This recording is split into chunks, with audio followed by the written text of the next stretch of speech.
Assalamualaikum warahmatullahi wabarakatuh. Oke, berjumpa lagi dengan Bu Guru anak-anak. Bagaimana kabar kalian hari ini? Semoga kalian senantiasa sehat walafiat dan baik-baik saja.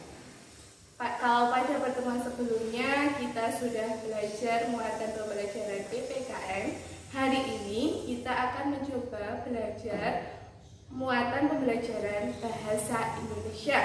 Nah, pada pertemuan sebelumnya muatan pembelajaran bahasa Indonesia sudah diajarkan oleh Bu Indah tentang menyebutkan peristiwa dalam teks fiksi.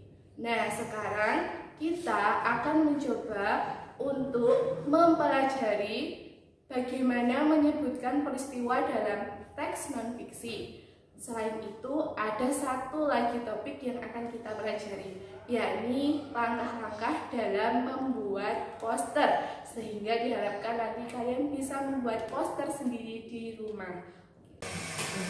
Kalau kemarin anak-anak sudah belajar untuk menyebutkan peristiwa pada teks fiksi, sekarang kita akan mencoba belajar untuk menyebutkan peristiwa dalam bacaan teks non-fiksi. Nah, apa itu teks non-fiksi? Teks non-fiksi adalah teks yang dibuat berdasarkan kenyataan yang ada. Jadi berdasarkan fakta ilmiah dan tidak dibuat-buat. Sebelum kita menyebutkan peristiwa dalam teks non-fiksi, kita harus tahu bagaimana cara membuat kalimat efektif yang baik dan benar. Langkah yang pertama yang harus kalian perhatikan adalah memiliki unsur subjek, predikat, objek, dan keterangan. Yang kedua, kalian juga harus cermat dalam memilih kata. Dan yang terakhir, hemat dan padu. Jadi antara satu kata dengan kata yang lain ada unsur keterpaduan satu sama lain.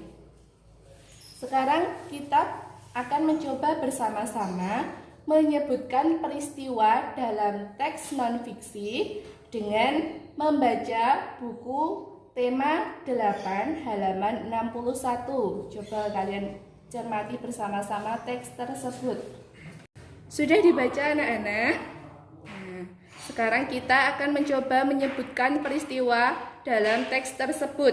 Nah, di sini Bu Guru bagi menjadi 3. Yang pertama, peristiwa yang pertama, air laut menguap menjadi awan. Awan yang bersuhu dingin berkondensasi menjadi titik air. Jangan lupa di akhir kalimat harus dibubuhi tanda titik. Kemudian peristiwa yang kedua, titik-titik air terbawa angin menjadi hujan. Dan peristiwa yang terakhir, air hujan yang jatuh mengalir ke sungai dan menjadi air tanah. Air tanah sebagai sumber air. Itu tadi peristiwa dalam teks yang berjudul daur atau siklus air. Kemudian setelah mempelajari peristiwa dalam teks non-fiksi, kalian juga akan belajar untuk membuat poster. Nah, diharapkan setelah mempelajari bab ini, kalian bisa membuat poster sendiri di rumah. Nah, ini adalah salah satu contoh poster yang bertujuan untuk mengajak kita dalam menghemat air. Nah, kira-kira anak-anak sudah bisa belum cara untuk membuat poster? Cara atau langkah yang pertama yang bisa kita lakukan sebelum membuat poster adalah yang pertama adalah menentukan tema terlebih dahulu. Nah, ditentukan dulu temanya yang akan dibuat itu seperti apa. Kemudian setelah menentukan tema, langkah yang kedua adalah kita harus bisa menentukan kalimatnya. Kalimat yang ada di dalam poster itu akan dibuat seperti apa. Nah, setelah menentukan tema, kalimat, dan kalimat, yang ketiga kalian bisa menentukan gambarnya. Tentunya gambarnya disesuaikan dengan kalimat dan tema yang akan dibuat. Dan terakhir, kalian bisa membuat poster. Tadi kalian sudah mempelajari 2 materi yang Bu Guru sampaikan.